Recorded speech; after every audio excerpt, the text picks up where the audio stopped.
This is Jan from MES, and welcome to our latest video.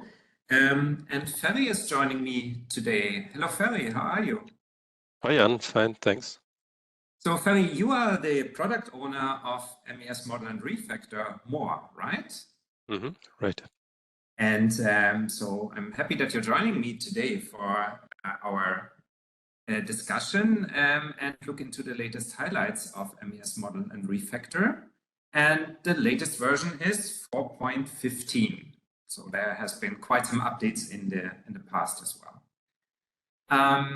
Ferry, since time now, a lot of the improvements, or most of the improvements of Model and Refactor are about the auto layout function, which is a very powerful function that can help you to automatically lay out your models and really reduce efforts and make everything look very nice. So also today we're going to look into updates into that auto layout feature.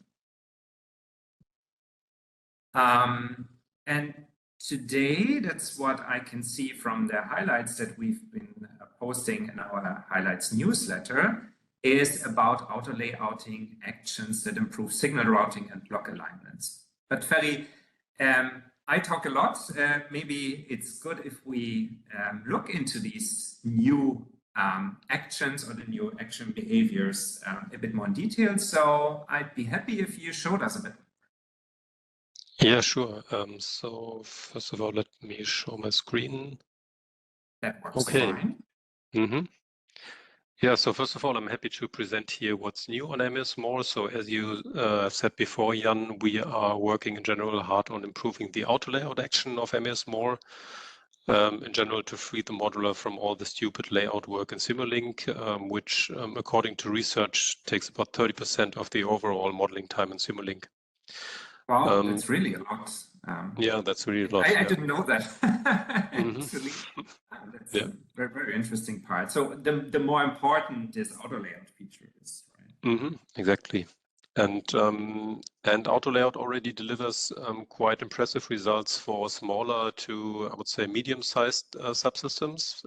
But for larger subsystems with many blocks and especially many signal lines, there are still some situations where the results could be improved.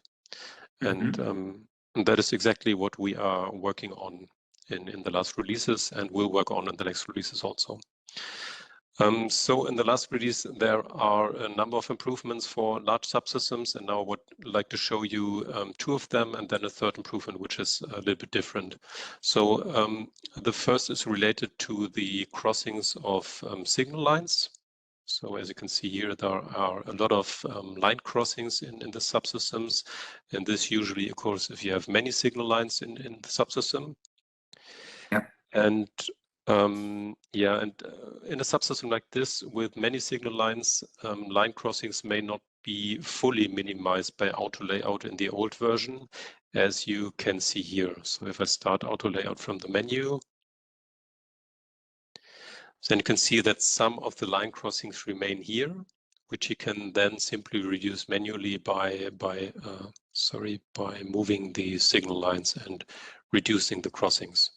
Yeah, but this, of course, is not what we want things to be. They should be reduced automatically. And maybe some word about the technical reason for this behavior in the old version is that minimizing line crossings in general is computationally costly.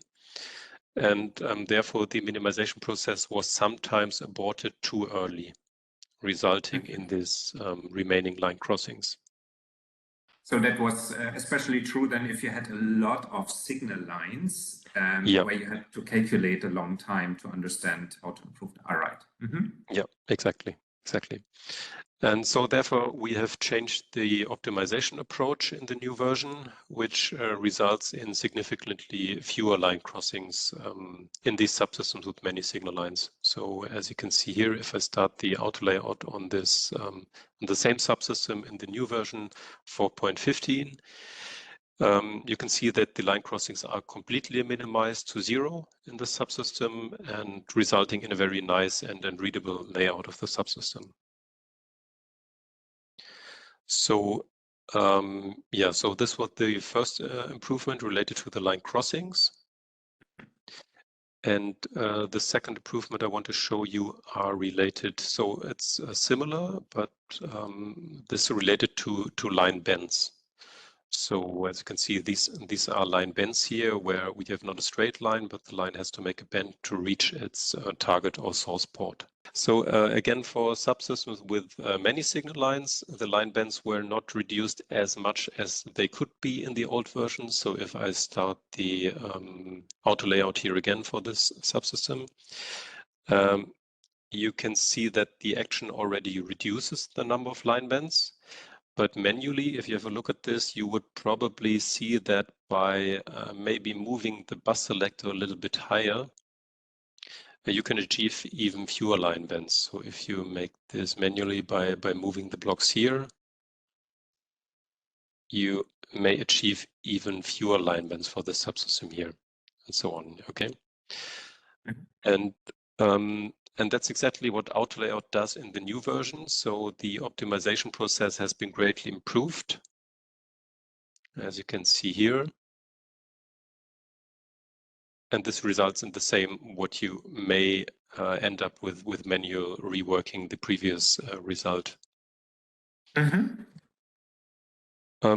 Yeah, so I would say maybe in general, you can now achieve very good results for subsystem with many signal lines. And as I said before, this saves you a lot of time in daily modeling and leads also to very good quality of the model, so very readable model.